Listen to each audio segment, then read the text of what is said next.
Hello and welcome to Wild and Wise. I am Elizabeth Maria Caraballo. I'm the host of this little tiny segment that we're doing every month in Permission to Leap. So this whole month is about rebellious living. And there's a lot of things that come up with this idea of rebellion. First of all, it's the song that I sing all the time. I am definitely a self-professed rebel. Even down to my lifestyle. I'm sitting here this afternoon in gorgeous Guanajuato, Mexico. I moved out here, it'll be a year in March, and I took my daughter out of school. We decided to just give this place a whirl. We ended up staying, and now it's our home base. What I wanted to kind of touch on today was a little bit of like, how do we redefine rebellion? What does that actually mean for us as grown adults? Because it's not always about like wearing bright red lipstick and straddling the end of a hog with like no underwear and a short skirt, right? Rebellious living has a lot more to do at this age with calling it as you see it, regardless of what others may say or do or offer or withhold from you. So when we look at this idea of rebellious living, there's a lot to do with self-love, self-appreciation, being who you are all day. I've been doing a course called The Rebel's Path to Freedom, How the Modern Woman Rules Her World. And within this course, we start off with the very beginnings and the easiest places to find joy and rebellion, which is in the physical body. But by the end of it, we're down in the heart. And my assertion is this: your heart always thinks that you're amazing. Always. There's nothing you can do to make your heart think that you're less than fantastic. Any kind of pain that we feel has a lot to do with the divergence from that core of ourselves. Someone did an action that says, oh, I must not be worthy, therefore I am not worthy. And we move away from the knowingness that's in our heart. Someone does something that says, I'm not enough, therefore it hurt me and I am now less than. It moves away from the knowingness of the heart. I think rebellion has a lot to do with looking at that whole thing and being like, well, fuck off. How about that? How about no? How about I don't agree with you? How about I got my own terms on how to define what's right and wrong for me?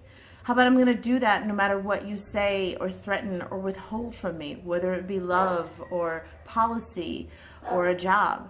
How about I can choose to believe that I can be whatever I want to be and find some joy in that, no matter what dogma or historical context or physical evidence you can provide to make me think otherwise.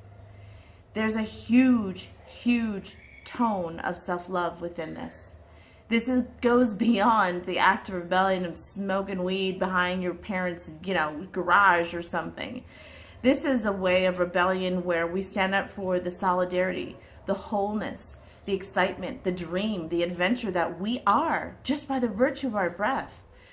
This has to do with saying, I'm going to raise my kid a little different. I don't agree with the standard. I don't want this to be the way it is for me and them. I did it your way and I didn't like it. I'm going to tell you, I didn't like it. Rebellion has a lot more to do with unconvention, finding your own way, doing it in a style that may not have a precedent, and being willing to fuck up and be willing to have a mess up and go, that didn't work. I'm going to try something else. And you know what? I'm going to have the audacity to be okay with that. I'm going to have the audacity to say, I made a mistake, trying again. I'm okay with that. That's rebellious living.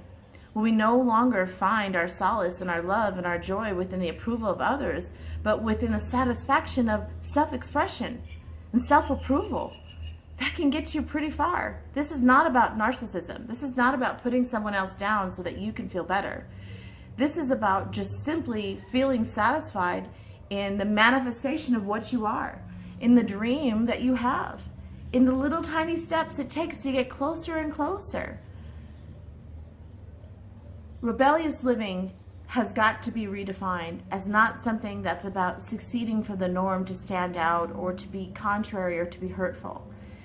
It has to be more now about being more you, being willing to redefine the terms of love in your life, being willing to redefine the terms of success and joy.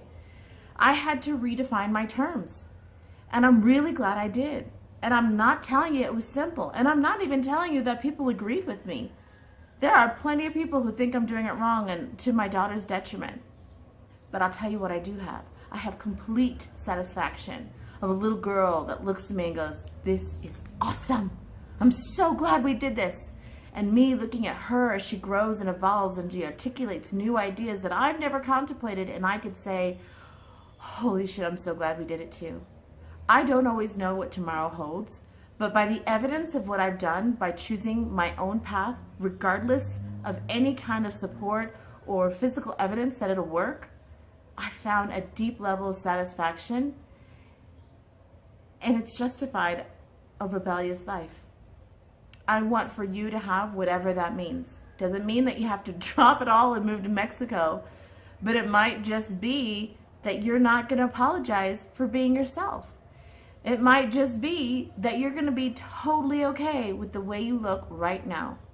That today you are enough to wear the lipstick, that gorgeous dress, that beautiful perfume that you only save for dates. Fuck the date, you wear it by yourself. Wear it to the bathroom for all I care. Enjoy and celebrate exactly what it is you are right now.